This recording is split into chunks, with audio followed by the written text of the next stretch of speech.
Estamos examinando o livro Deuteronômio, alguns capítulos que se destacam.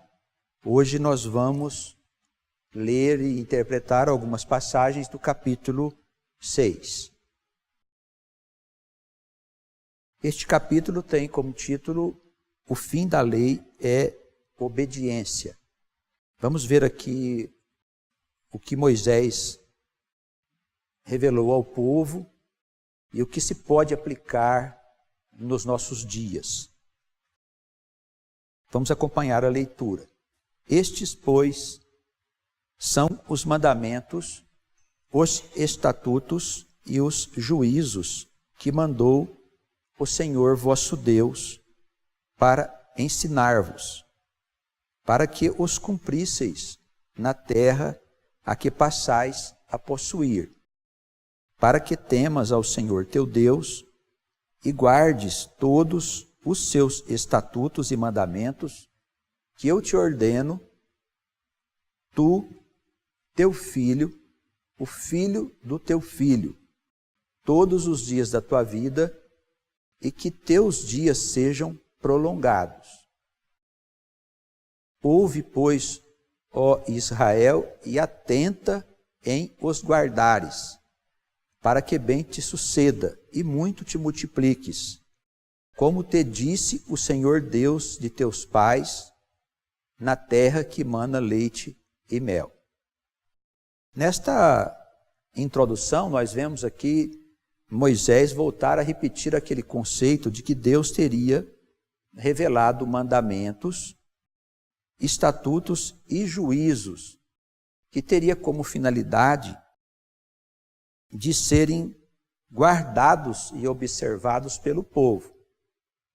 Lembramos sempre que eles saíram do Egito de um período de escravidão em que eles não tinham noção de como eles deveriam viver.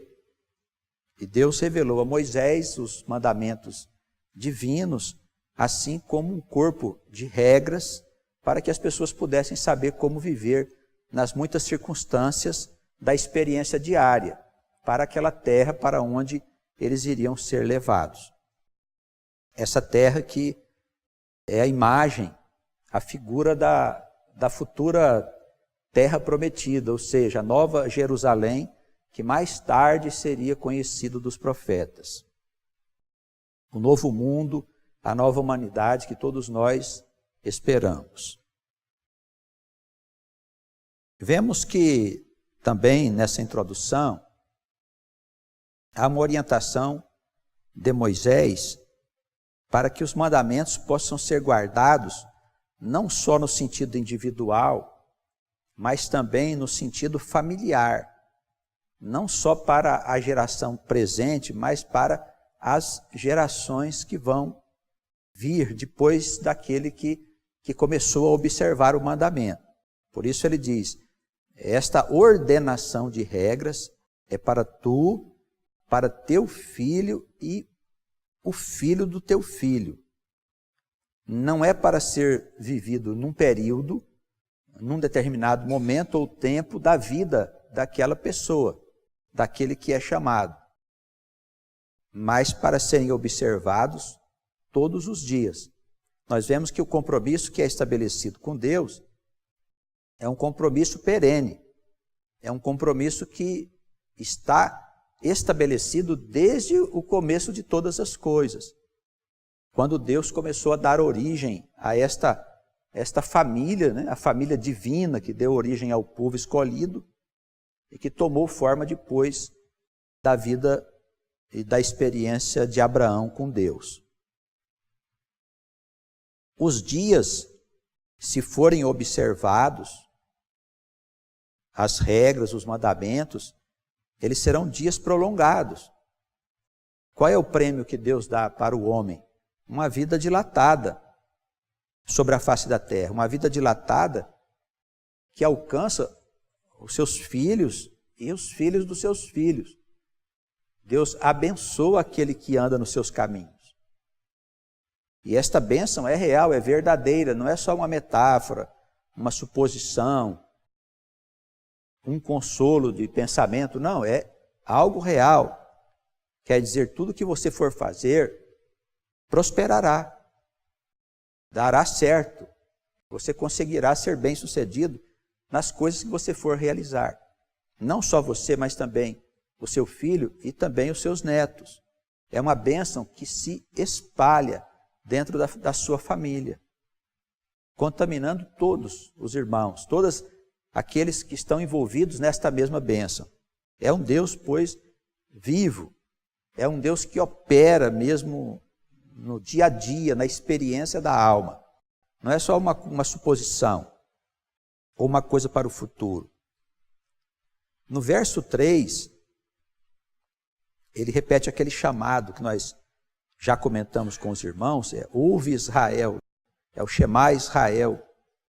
É algo que o judeu observa diariamente, de manhã, a primeira coisa que ele fala nas suas orações, na hora que ele vai se deitar também. Por quê? Para se lembrar que Deus está chamando o povo, está chamando o nosso povo, está chamando Israel, está chamando as almas que compõem esse grande povo, este povo escolhido para grandes coisas.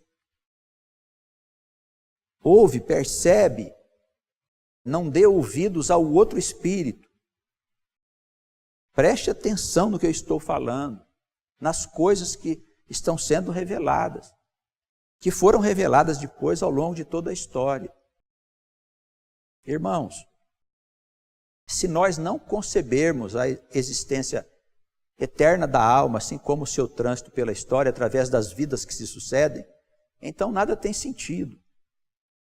Tudo fica desconectado.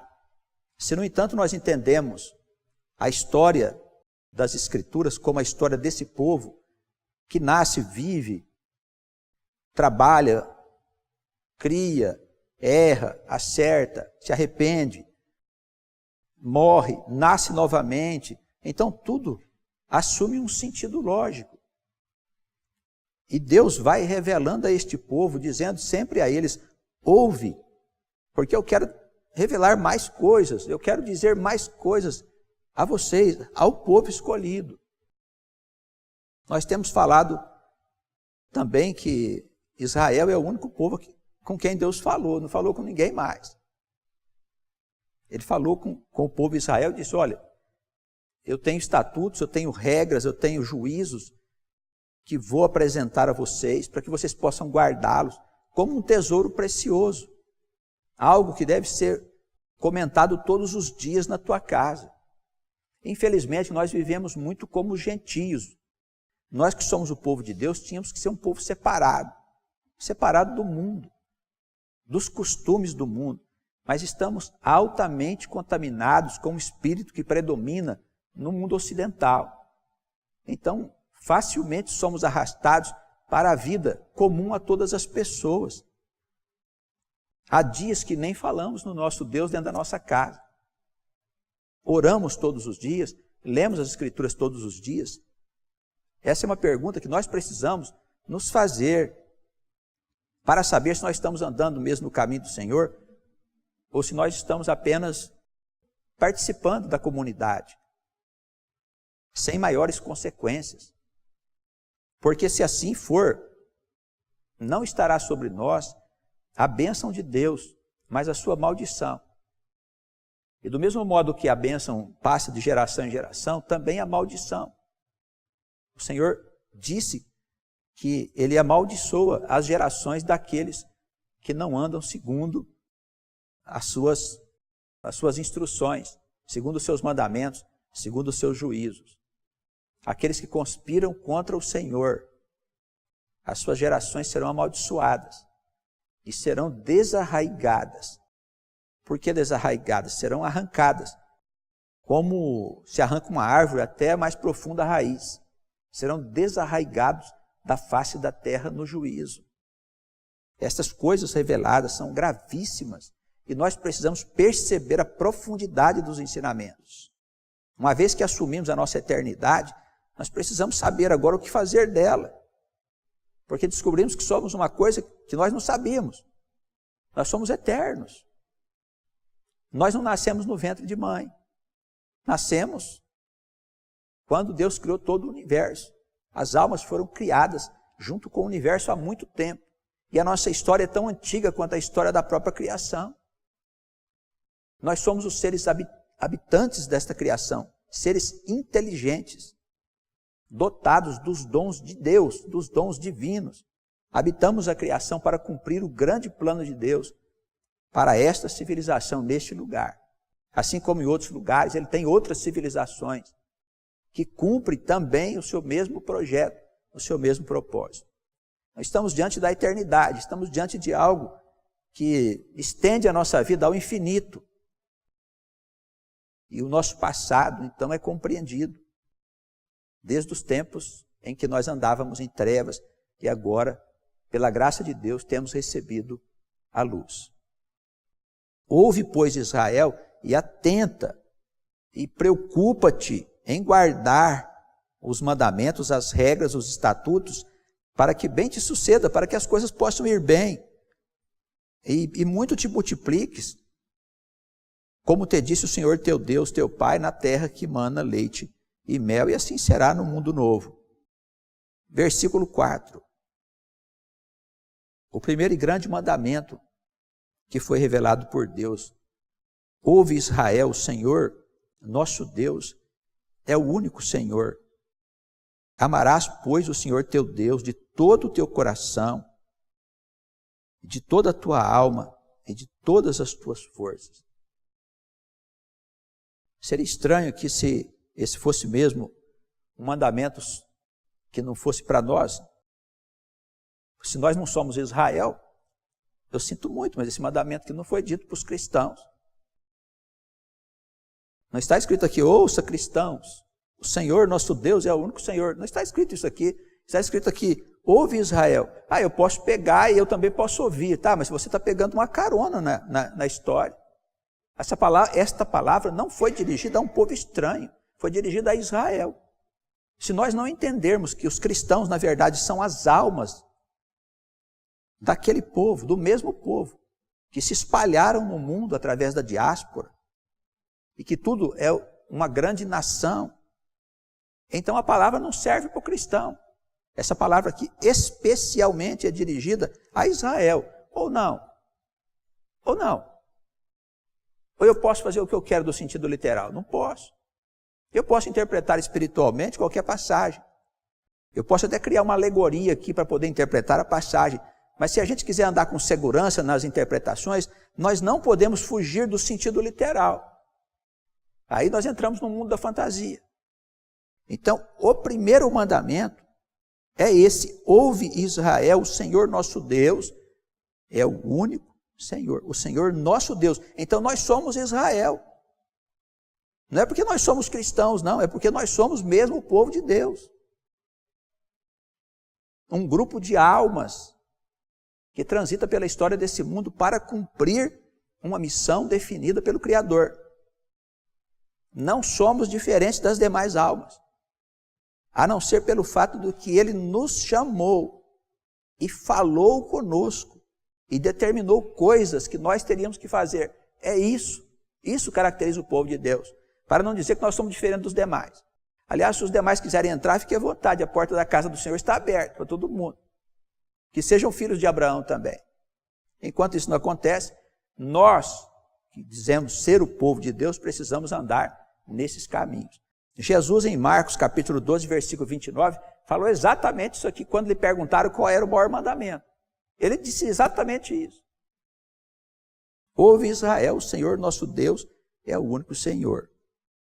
Amarás, pois, o Senhor teu Deus de todo o teu coração. O que é o coração? É a sede da alma. De todo o teu ser, de toda a tua alma, de todo o teu espírito. Podemos aqui usar o sentido da palavra para dizer em tudo aquilo que você faz. Porque a ação é espírito, é movimento, é você fazendo as coisas. Então, de todo o teu pensamento, de todas as tuas forças, pensamento, ação e força, quer dizer, tudo aquilo que o meu ser puder criar, gerar, fazer e acontecer, deve estar voltado para este Deus que nós amamos, este Deus que nós respeitamos, este Deus que é o nosso único Deus. Não há outro Deus. Esse é o primeiro e mais importante mandamento. Jesus disse, olha, tem um semelhante que é amarás o seu próximo como a ti mesmo. Semelhante a esse. Amar ao próximo é tão importante quanto amar a Deus. Olha, o próximo é a imagem de Deus do teu lado.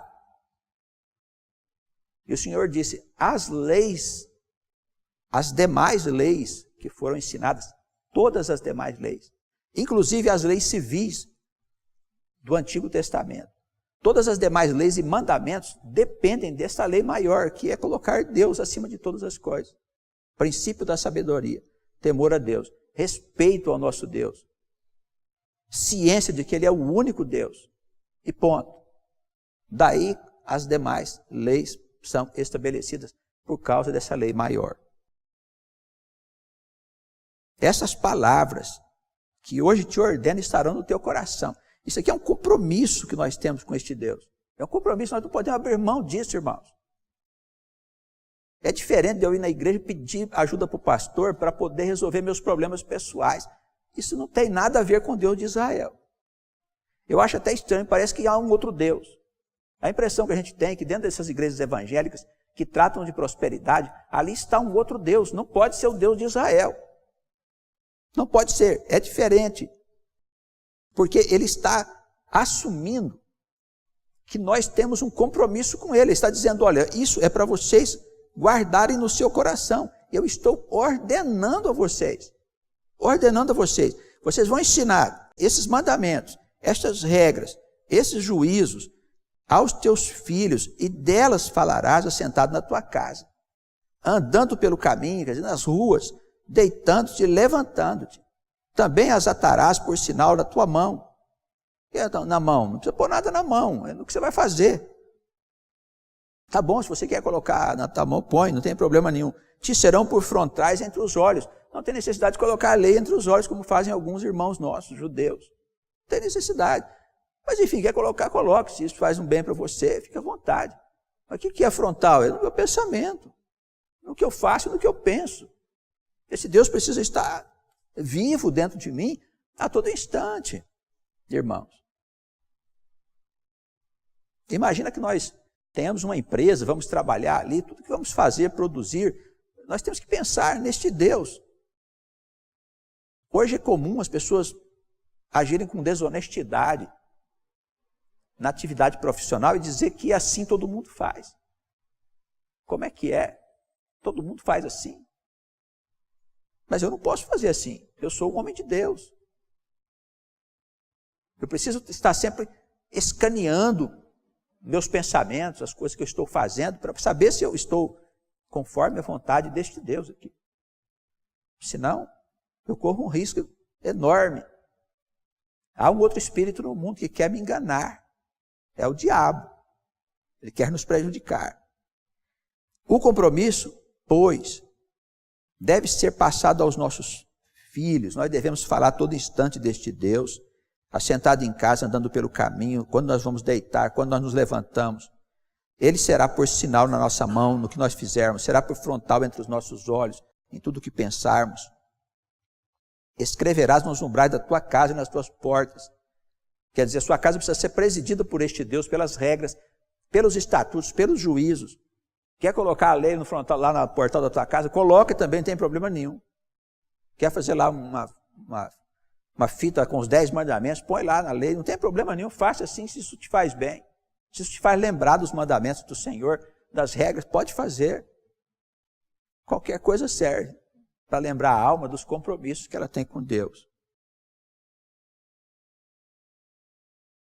Ele passa a falar aqui da terra onde eles iriam, a Canaã, onde eles iriam morar. Quando o Senhor teu Deus te introduzir na terra que jurou a teus pais, Abraão, Isaque e Jacó, que te daria, com grandes e boas cidades que tu não edificaste, e casas cheias de todo o bem que tu não encheste, e poços cavados que tu não cavaste, vinhas e olivais que tu não plantaste, e comeres e te fartares. Guarda-te que não te esqueças do Senhor que te tirou da terra do Egito, da casa da servidão. O Senhor teu Deus temerás e a Ele servirás, e pelo seu nome jurarás. não seguireis outros deuses, os deuses dos povos que houver ao redor de vós. Não fareis isso. Esta terra que emana leite e mel, com todos esses poços que o povo não cavou, plantações que também eles não plantaram e tudo mais. Aqui é a Canaã que ele está dizendo, porque ao entrar nessa terra havia muitos povos ali, e eles tinham bens. Depois que eles foram vencendo esses povos, eles pegavam esses bens, tornavam-se propriedade deles. Era o despojo das guerras. Então, eles tiveram riquezas que eles não construíram. Isso realmente aconteceu, mas não deixa de ser uma imagem daquilo que o povo de Deus e as nações salvas vão herdar do mundo profano. O mundo profano tem riquezas e coisas que fizeram, que quando tudo for abaixo, certamente ficará aí. Coisas que o povo não fez, mas que vão estar à disposição. Vão estar à disposição do povo. Não só do povo de Deus, mas de todas as nações salvas. Então, herdaremos muitas coisas no futuro, evidentemente. Não seguireis outros deuses, os deuses dos povos que houver ao redor de vós. Como é que a gente pode se aplicar aqui? Que deuses estranhos nós podemos seguir? Nós temos muitas seitas no meio de nós. E tem o direito de que elas existam e tudo mais. Tem gente que gosta. Está tudo certo, não está errado. Mas o compromisso nosso não pode ser com Deus envolvido com essa seita. Vou citar um exemplo. Adoração de imagens. Como existe uma idolatria muito grande no meio do cristianismo. Isso é condenado por Deus. Então nós não podemos adorar nenhum tipo de imagem, alguma coisa que represente o Senhor. Pirâmides, coisas que veio do esoterismo e tal. Tudo bem, uma ciência, tem verdades, realidades, etc. A pirâmide provoca algum tipo de efeito na pessoa e tal. Sim, provoca. Tudo bem. O sujeito quer se enfiar debaixo da pirâmide, enfia debaixo da pirâmide. Nós não temos nada a ver com isso. As pessoas são livres para seguir os seus caminhos. Deus dá liberdade, direitinho, deixa as pessoas aprenderem com o que elas quiserem. Nós que somos o povo de Deus, não temos nenhum compromisso com isso. Porque Deus disse para a gente não ir atrás de deuses estranhos, para nós não irmos atrás de deuses estranhos. Deus diz isso com toda clareza. Espíritos, mesma coisa. Tem pessoas que são dependentes de espíritos. Vão consultar os espíritos dos mortos, né, pessoas que já viveram aqui, não mortos no sentido de morte espiritual, mas aqueles que já viveram na terra, para se orientar com eles. Isso é possível? É evidente que é possível.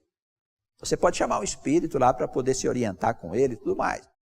Há exemplos na própria Escritura acerca dessas manifestações. Não é que elas não existem, elas existem. Só que Deus disse para a gente não fazer. Ponto. Qual a razão? Deus quer que a gente pergunte para Ele. Ah, mas Deus vai ouvir você? Imagina. Você não é ninguém. Ué, isso não consta da Escritura. Nós podemos e devemos falar diretamente com Deus. Isso é possível? É possível. Então por que o homem não faz? Porque criou-se a ideia de que a pessoa precisa ser muito elevada para falar com Deus. Inventaram isso. Inventaram essa história. Que o sujeito precisa ser muito puro, perfeito, que só o sacerdote fala com Deus. Isso é uma sombra das coisas ensinada por Moisés, evidentemente. O povo não podia ter acesso ao conhecimento, às coisas ocultas. Só o sacerdote sabia. Mas Jesus rasgou o véu e nos deu o Espírito para que todos pudessem, por ele, ter acesso ao conhecimento. É isso. Então, podemos falar diretamente com o Criador? Podemos. E Ele nos ouve? Evidentemente. Mas Ele não está muito ocupado? Sim. Mas Ele é onipresente, onisciente, onipotente. Isso quer dizer que Deus pode plenamente tratar de todas as coisas ao mesmo tempo e continuar sendo Deus. Então, Ele quer falar com todos os seus filhos. Tá bem? Irmãos, as Escrituras, elas são repletas de instruções nesse sentido. Não é uma interpretação vesga, não tiramos de uma passagem só dali e tal. Nós temos passagens claras. O Espírito diz, eu quero te ensinar. Eu quero te ensinar. Ele não diz, olha, eu vou te enviar um anjo para você conversar com o anjo. Ele não fala isso. Eu vou te enviar um Espírito. Claro, há a manifestação dos Espíritos ministradores, tal, sob a égide do Espírito Santo, de Deus. Em Pentecostes e tal. Mas, nesses casos, o Espírito nunca trata de individualidade. Ele não chama A, B, C ou D. Não, eu vou chamar aquele anjo tal para conversar com ele. Não, não é nada disso. Não existe esse tipo de conceito nas Escrituras. É o Espírito de Deus que quer falar diretamente com a gente. Ele quer nos instruir, nos mostrar o caminho. Então, se você quer aprender sobre a vida, sobre a sabedoria das coisas, pede diretamente ao Espírito de Deus. Ele te ensinará. Tá bem? É assim que as Escrituras foram organizadas e estão postas as regras.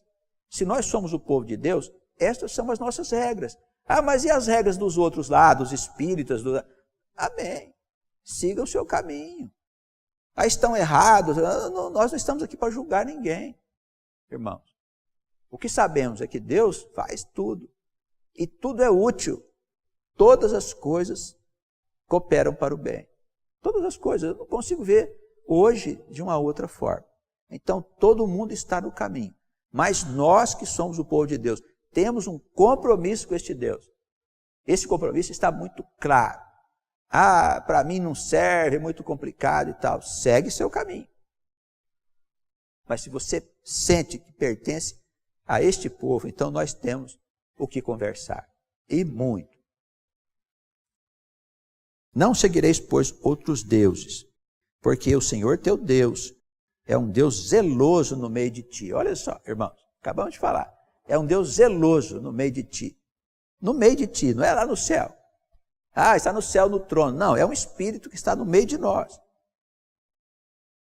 O Senhor teu Deus é um Deus zeloso no meio de ti, para que a ira do teu Deus não se acenda contra ti e te destrua de sobre a face da terra. Não tentareis o Senhor vosso Deus, como tentaste em Massá. O povo estava com sede e começou a duvidar do ministério de Moisés, da palavra, dos ensinamentos e tal. O episódio que Moisés feriu a pedra com a vara e saiu água para o povo beber. Então, o Espírito sempre lembra dessas passagens e diz, não faças isso. Não duvide do Senhor teu Deus. Das providências do Senhor teu Deus. Não duvide. Porque Ele é um Deus zeloso. Que é um Deus zeloso que cuida de tudo, dos detalhes, dos mínimos detalhes da tua vida. Diligentemente, versículo 17, guardareis os mandamentos do Senhor vosso Deus.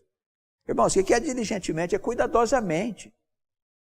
Diligência é o quê? Uma observação cuidadosa dos mandamentos. Guardareis os mandamentos do Senhor vosso Deus, como também os teus testemunhos, os seus estatutos. O que é testemunho? História. Conta para os teus filhos sobre os grandes feitos desse Deus. Os nossos filhos precisam saber disso, irmão. Desde a infância. Senão, quando crescerem, não consertaremos mais. Guardaremos, pois, os estatutos do Senhor nosso Deus, os seus testemunhos, que Ele tem nos mandado. E farás, versículo 18, o que é reto e bom aos olhos do Senhor, para que bem te suceda, e entres e possuas a boa terra, qual o Senhor jurou dar a teus pais, para que lance fora todos os teus inimigos de diante de ti, como o Senhor tem falado. Referindo-se aqui à história do povo antigo, às gerações passadas, no meio das quais nós mesmos nos encontrávamos, a maioria de nós.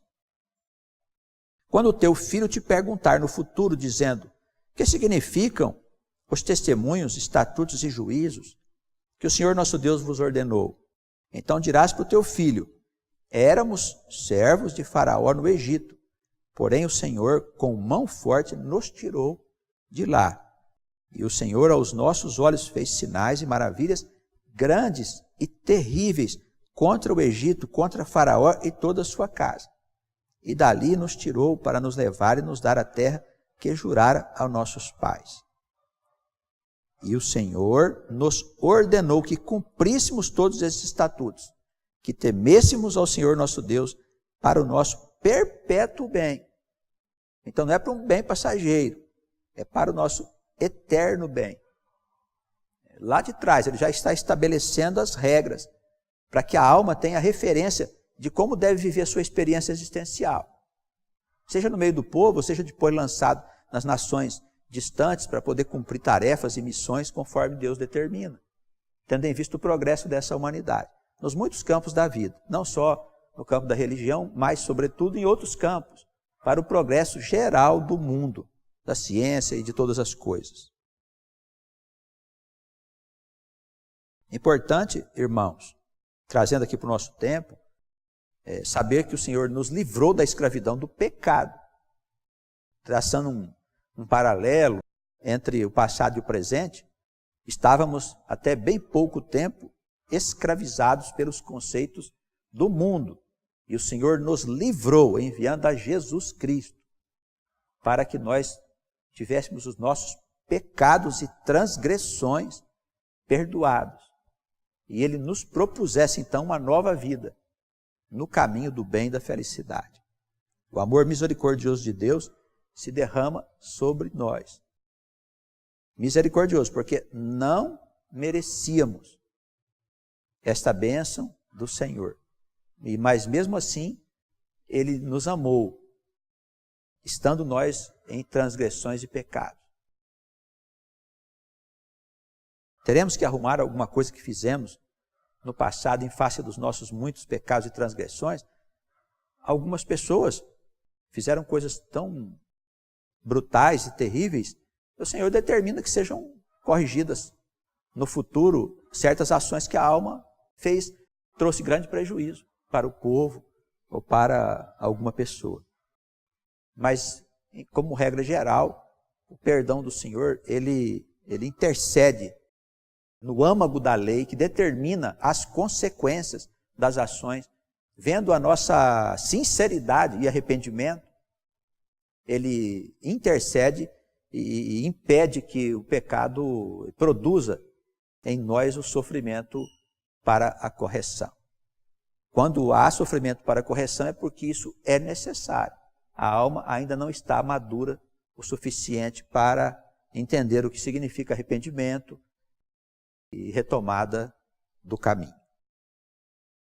E será para nós assim justiça, quando tivermos cuidado de cumprir todos esses mandamentos perante o Senhor nosso Deus, como Ele tem nos ordenado. Então, o que quer dizer justiça? Porque será para nós justiça, será para nós verdade, será para nós a balança. Esses ensinamentos, essas regras, elas são um referencial para a gente poder viver, para a gente poder julgar as situações e coisas que estão diante de nós. Então, acontece determinado fato diante de nós, eu preciso olhar para as regras de Deus, para os mandamentos, para saber como fazer, para saber o que Deus pensa sobre isso. Porque se nós deixarmos à vontade, os homens vão pensar qualquer coisa. É o que está acontecendo no mundo nesses dias. O homem pensa que é livre, e daí ele pensa o que quer. Afastou-se de Deus, não se interessou por nada que viesse do alto. E as consequências, elas já estão se mostrando. Consequências graves, que estão colocando em risco a estabilidade e o futuro das nações. É gravíssimo, disse Jesus, se não houver uma intercessão de Deus, todas as coisas serão destruídas, não ficará nada vivo sobre a face da terra. Esse é o resultado da liberdade que o homem pensa ter. Por ele ter se afastado de Deus, por ele não ter se interessado pelas coisas do Senhor. E olha que elas estão no mundo há muito tempo. Que Deus nos ajude e nos abençoe com seu amor, na sua muita misericórdia. Amém.